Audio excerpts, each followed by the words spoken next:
মা, ও মা, তোমার শ্বশুর বাড়ি আর বাপের বাড়ি হলে তোমার বাড়ি কোনটা? এটা যদি তোমার বাড়ি না হয় তুমি এখানে কেন থাকো? আমার 6 মাসের মেয়ে তিন্নির মুখে এমন প্রশ্ন শুনে সারাদিন জমে থাকা রাগটা আর সারা জীবন জমিয়ে রাখা অভিমানগুলো হুড়মুড় করে বেরিয়ে আসতে চাইলো। সবে স্কুলে দিলাম ওকে, ইদানিং অনেক কিছু জানতে চায় সে, প্রশ্ন করে সবটা নিয়ে। দুইটা সিজারের পর কোমরটা ভীষণ ধরেছে আজকাল, ভারী কাজে হাঁপিয়ে উঠি।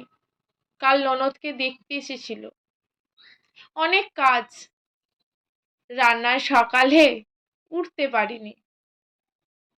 তখন শাশুড়ি মা গজগজ করছিল, আমার বাড়িতে এইসব হবে না, এটা তোমার বাপের বাড়ি না যে এত বেলা অবধি বিছানায় কাটাবে, এটা শ্বশুর বাড়ি।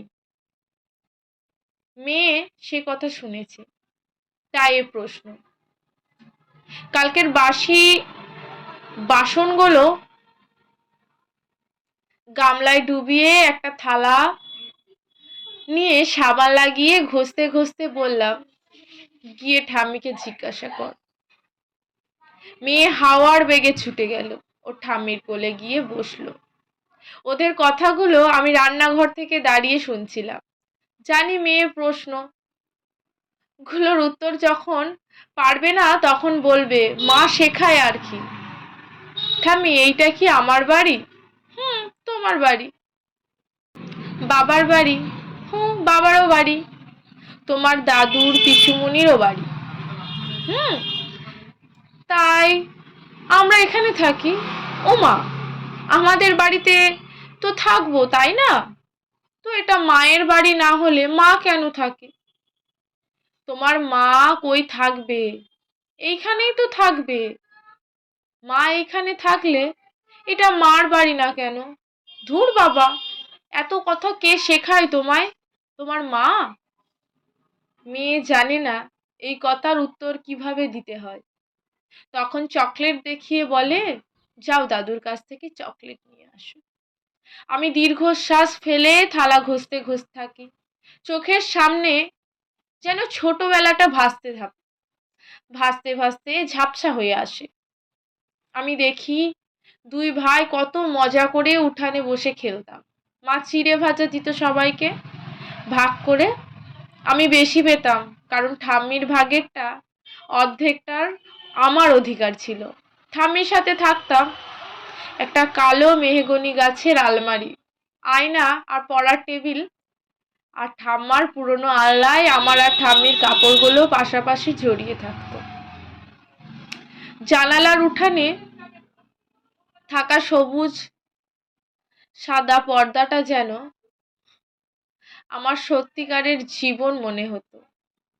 আমার রুম, আমার ঘর, আমার খাট, আমার আল্লাহ, শব্দগুলো উচ্চারণ কত সহজ ছিল তখন। যখন থেকে বিয়ে ঠিক হলো তখন থেকে সবাই বুঝিয়ে দিল, এখন এইটা ওইটা আমার, সেখানে শাক দিয়ে ভাত খেলেও বাপের বাড়ি বলতে হবে মাংস ছিল। আমি আবার অবাক হতাম না, ছোটবেলা থেকে দেখেছি মাকে কখনো মামার বাড়ি গিয়ে খারাপ কথা বলতে দেখিনি। এই বাড়িটা আমার বাবার বাড়ির থেকে মুহূর্তে বাপের বাড়ি হয়ে পড়ে, আলাদা হয়ে গেল। যে বাড়িতে আমি যাইনি এখনো, সে বাড়িটা আমার।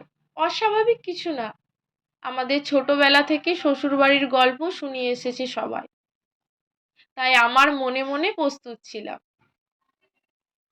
আমার যত শব্দ ছিল তা আমাদের হয়ে গেল, আমার কোনো শব্দই রইল না।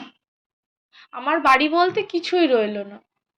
কেউ যখন জিজ্ঞাসা করে তোমার বাড়ি কোথায়, অন্য সবার মতন আমিও বলতে শুরু করি, বাপের বাড়ি অমুক, শ্বশুর বাড়ি তমুক। ছোটবেলা থেকে এত শুনি, আমার এই লাইনটা একটাই, ভিতরে হারিয়ে যাওয়া আমিটাকে আলাদা করে কখনো কারোর চোখে পড়ে না। আদরের মেয়েটাকে বড় যত্ন করে যখন নিজের বাড়ি বলে যে বাড়িতে পাঠানো হয়, কেউ খবর রাখে না কত বছর যে লেগে যায় সে শ্বশুর বাড়ি থেকে নিজের বাড়ি বানাতে কত কিছু যে সময় সয়ে যেতে হয় শুধু মানুষগুলোকে নিজের আপন করার চেষ্টায়। কেন যে মানুষগুলো আপন করতে পারে না, যখন তখন কেন ওরা আনে কোন মেয়েকে, যখন এইটা কখনো তাদের বাড়ি বলতে পারে না, তখন অন্য বাড়ির থেকে আনে একটা মেয়েকে। বাপের বাড়ি থেকে কি দিল, বাপের বাড়ির না এইটা, বা এইটা কি তোমার নিজের বাড়ি? এত সাহস হয় কোত্থেকে? এইসব এই বাড়িতে হয় না। বাচ্চাদের শান্ত করার জন্য দাদু ঠাম্মা খেলনার ছলে বলে, বের করে দিব মাকে, এইটা আমার সোনার বাড়ি, তোমার বাড়ি না। কথাগুলো প্রতিদিন নিত্য জীবনে এতবার শুনি, একসময় আর আলাদা লাগে না ওদের বলতে।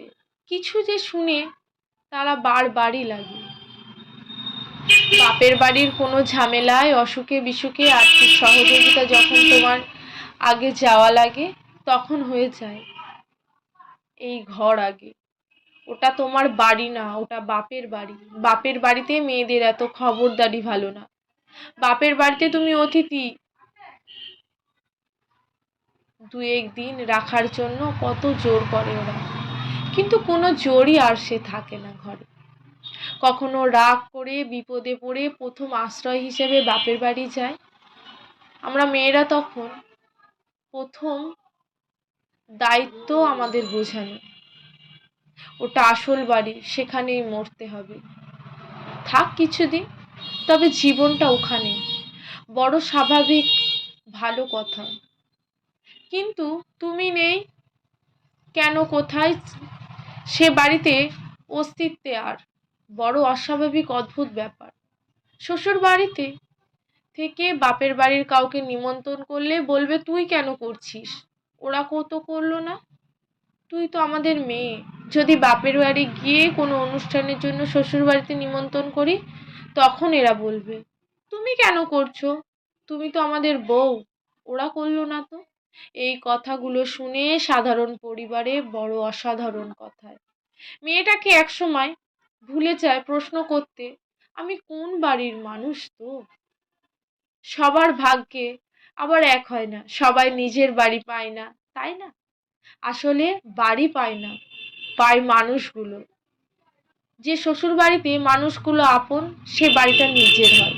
আর যে অধিকাংশেই সবটা দিয়ে শুধু পায়, এই বাড়িতে এইসব চলবে না, এইটা তোমার বাড়ি না। আমি তুমি সবাই যেন একসময় প্রশ্ন করতে করতে ক্লান্ত হয়ে ভুলে যেতে শুরু করি প্রশ্ন করা। আবার বাপের বাড়ি আর শ্বশুর বাড়ি আছে, আমার বাড়ি কোনটা? এইটা যদি কখনো আমার বাড়ি হয়ে না ওঠে, আমি কেন থাকি এইখানে?